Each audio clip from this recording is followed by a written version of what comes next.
There are many kinds of dreams. There are the dreams of a child, like the one I had of someday working in a donut shop. But then I found out you had to get up at 2 in the morning, so that didn't work out. And there are dreams that are attainable, and we work towards them, and we achieve them. There are dreams that seem impossible, maybe winning the lottery or becoming an astronaut, although there are people that win the lottery and become astronauts. Well, I'd like to share with you a few of my experiences that were beyond my wildest dreams. When my husband and I came to St. Luke's United Methodist Church 20 years ago, we wanted to find a way to share our music ministry together, but we didn't really know anyone, and we didn't even know if they needed what we had to offer. In our minds, we were thinking, youth ministry or something else along those lines. And a friend of ours said, there's this new church that Linda McCoy is spearheading, and they might need help with music. We shrugged our shoulders, we met Suzanne, and we auditioned, probably sang Kumbaya, something like that. A long story short, we walked away from that audition, we looked at each other and we said, are we in a band now? Didn't think we'd ever be in a band together. Well, we'll help them out a little bit. And as folks who are in bands come along, we'll bow out gracefully. To be part of the garden, to be able to share with everyone in this way, was totally beyond our wildest dreams. The second opportunity was when Mike sat me down and said, hey, my boss wants to know if we would consider going to China for 6 months. And you know what? I said yes before he finished that sentence. I have learned that there are opportunities that come our way that are beyond our wildest dreams. And I'm not going to pass them up. I'm going to grab them, taking with me an open heart and a loving heart.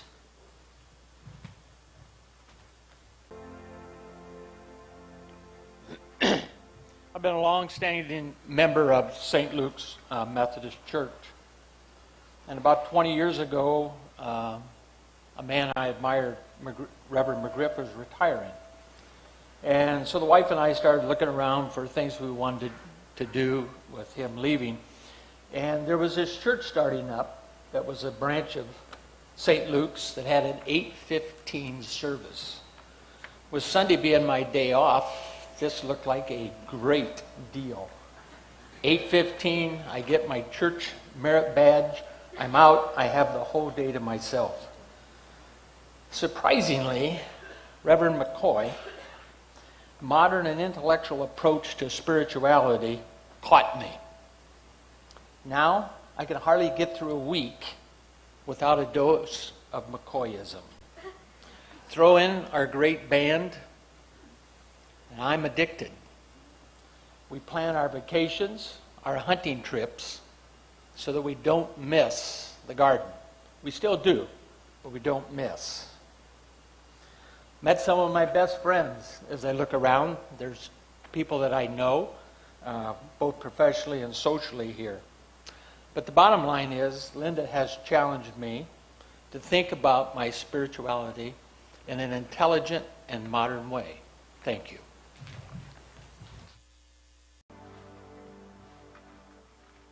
Growing up, to me, going to Mass meant reciting memorized prayers. But I didn't always understand the stories that the priest would tell as well. Instead of being uplifted, I found myself asking too many troubling questions, such as, how could God love me and I could be scared of him at the same time? Instead of being comforted and feeling connected to the church, I was confused and felt like an outsider. Eventually, I decided just to respectfully disagree with the church and finally lost all interest in attending. I knew that in my heart that God did exist, but for me, the Catholic Church was not the place where I could build a relationship. I was no longer in good graces with the church, but that was all that I knew. One Sunday, I came to the garden, and soon it became every Sunday. Then one week, Barb Hale asked me to help serve communion. Me! The very friend that was not allowed to accept communion in the Catholic Church was not only able to accept it, but was able to help serve it. I heard God's message loud and clear. I was home. I had found my spiritual home, a place where I'm accepted, sins and all. This was a big turning point for me. At the garden, I am encouraged to discover what I believe instead of being told what to believe. I have permission to accept my beliefs and to connect with God in my own unique way. Here, I am truly free to experience my own spiritual journey. I have become a person of faith. I am a gardener. We are the garden.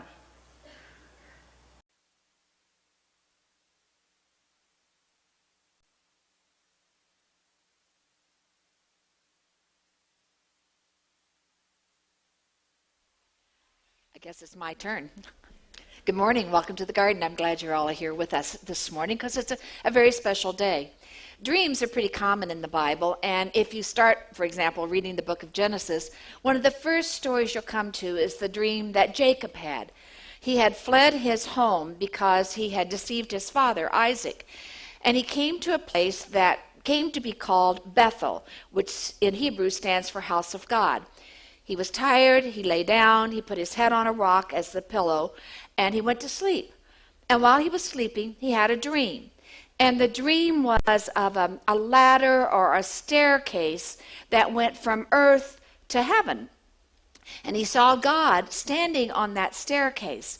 And God revealed to him some plans for his future. When Jacob awakened from his dream, he dedicated that place to God. And he vowed that if he had safe passage home, back to his home, that he would always be faithful to the one who had been revealed to him. Now, in that story and in some others, we find that when people share their dreams, they see that as a sign from God, and it's something to pay attention to. You know, we all dream, or supposedly we all dream, and typically our dreams happen when we're sound asleep, and we're less resistant to ideas that we may think are kind of crazy or impossible otherwise.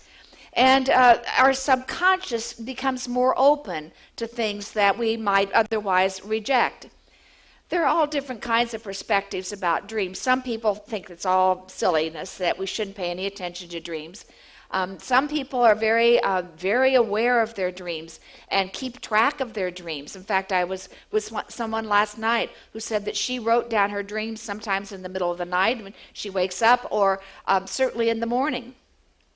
Others sometimes see it as revealing our deepest fears and insecurities, and some see it as a direction to go and something that is supposed to be heeded.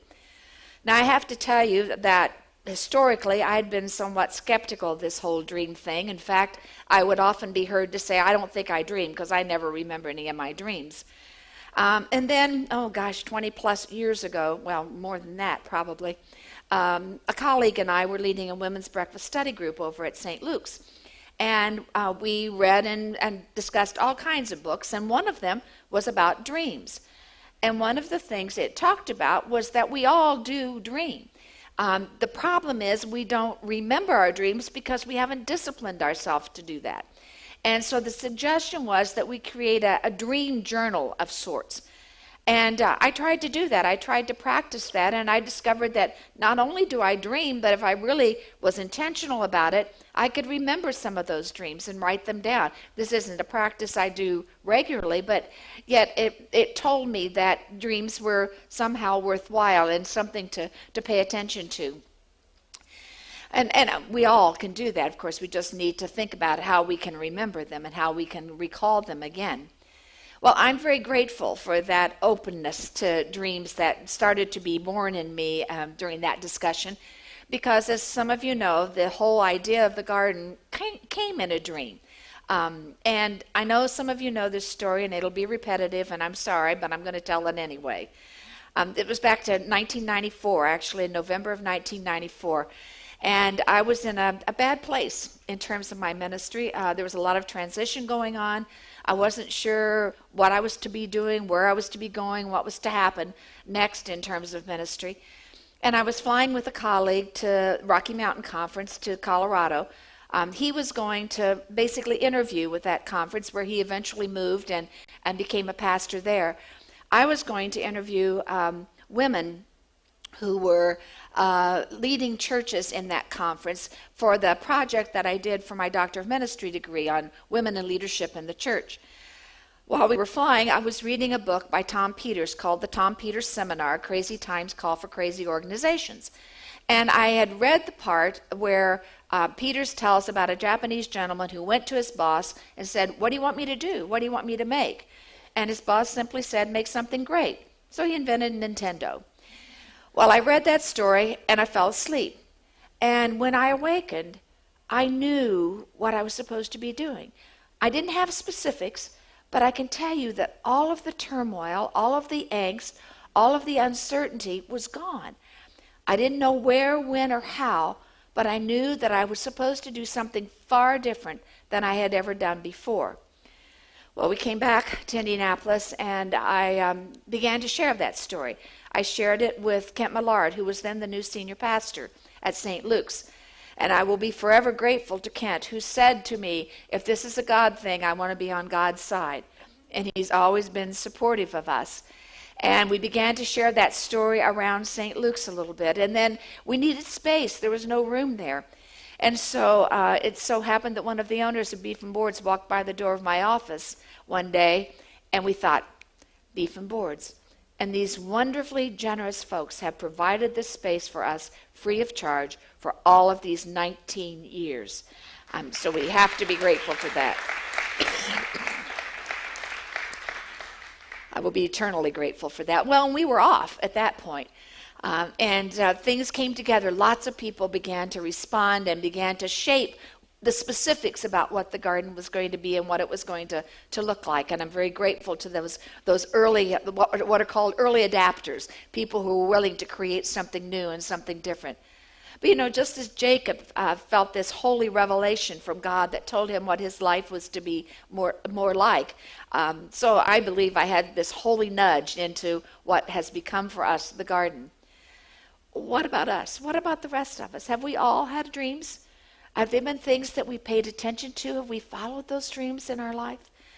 You know, sometimes if we have a dream of one sort or another, our logical side steps in and we think of all the things that will prevent that from happening, things that will make it totally impossible. And yet I really believe that dreams can come true. We just have to act on them. Think about Dr. Martin Luther King, for example. When he delivered his I Have a Dream speech, he had a picture of a desirable future. And it was nowhere near present at the time that he shared that dream that he'd had. But it's something we've moved toward. We're not there yet. But we continue to move farther down the road toward justice and equality for all people. And that dream does come true when we act on it. Harriet Tubman said this, "Every great dream begins with a dreamer. Always remember you have within you the strength, the patience, and the passion to reach for the stars to change the world." She was right. Martin Luther King had a dream, and it began to happen. You have a dream. I have a dream. We all have dreams. Others have done that, and the dreams have become real. So here we are. The dream has become reality. And we are at the end of 19 years. We are launching into year 20. And year 20 is going to be very special because we're going to call it the year of the garden. And there'll be all kinds of opportunities to get involved, to get invested, to share. We need to know from you what you need to grow spiritually and in your life. We need to know your ideas for how we can widen our arms and have broader outreach in our community and in our own way reach farther into the world and change the world as we move along. We have to ask ourselves questions as we reshape the dream, as we redream what the dream's going to be. Like, how do we make sure that our identity as a celebration of life, a journey into faith, and the soulful embrace of all stays real and valid? How do we live true to our mission to know and share the unconditional love of God? And how do we all live out our vision of experiencing God wherever we are? How do we honor our values of unconditional love and inclusiveness and more so that they become strong and vital? I think it was 3 years or so ago now that we put together, we sort of tried to paint a picture of who the garden is and what we might see down the road as the garden. And our picture of who we are talked about first our inclusive theology, how we try to let people be on their own journey, whatever that is. It's sort of what we talked about last week. And then we used some words to try to describe what we thought we were like or what we wanted to be like, that we're spiritual and not religious, that we're accepting, not judgmental, that we're seeking, not certain, that we're welcoming to all people, that we're inclusive, not exclusive, that we're up to date and not limited by the past, and that we don't expect people to arrive at a predetermined set destination on their spiritual journeys. And we've tried to live true to that, as true as we've been, but there's always much more that we can do. And there's more that we said we wanted to do. We're very careful about trying to use the word all, because we want to make sure that all people are welcome. I have a friend who leads a church in Boise, Idaho, and he carried out there with him a favorite phrase of his, which is all means all. And his church has adopted it. They mean it. I like it, and I hope and pray that we do live it. Now, the Garden as a faith organization is different from other such organizations because we do try to honor all spiritual paths, all faith paths, because we believe that they enrich our world. And there are things we can learn from one another that can be helpful. Now, many, and probably most of us here, if we have a faith background at all, is a Christian background. But that's not all that's represented. Not everybody here is Christian or claims to be. We've had other kind of faith paths or maybe no experience at all, and that's okay. I think we can gain something from just being together and exploring and venturing our way into faith, through faith, and into life. I also think there's something we need to recognize of the major faith traditions. All share a common bond. They all believe and try to live the golden rule, which is to treat others the way we want to be treated. And I keep thinking just how different our world would be if we truly lived that way. Well, as I said, the garden has begun, and it continues, and it's going into the future, and you're a part of it. So we need to know from you how you can help out. We're going to do some gatherings in the course of this year and some celebrations in the course of the year where you'll be able to share your ideas, your dreams for the garden, and ways that we can go about making that happen. And so Beth mentioned the first one is going to come up 2 weeks from today on September 28th with a pitch-in luncheon over at our area over at St. Luke's. And I hope you'll be able to be there. I hope you can put it on your calendar, schedule it, and join us for this time. But it's not the only thing we're going to have. There'll be other opportunities to discuss what we want the future to look like, because we are looking toward the next 20 years and how we do this plan for the future and look for what comes down the road. Well, in a little while Linda is singing the last song, the members of the hospitality team will come around and will deliver cupcakes to you, because today we're going to have a birthday cupcake and a toast to celebrate the 19th year of the garden and launch us into our 20th year. I guess you could say this might be sort of an untraditional communion. You know, we have communion every Sunday in my mind because we have bagels and donuts and coffee and juice. And whenever we're at the table together, when we share together, God's Spirit is there. That's what Jesus assured us of. God's Spirit is always there. And so it's a common routine. It's a daily routine. And it's very special in that regard. So when the cupcakes come around, we would just ask that you hold it until everybody's been served. And then I'll offer the toast. And hope you have something to wash it down with. So make sure you do. Thanks.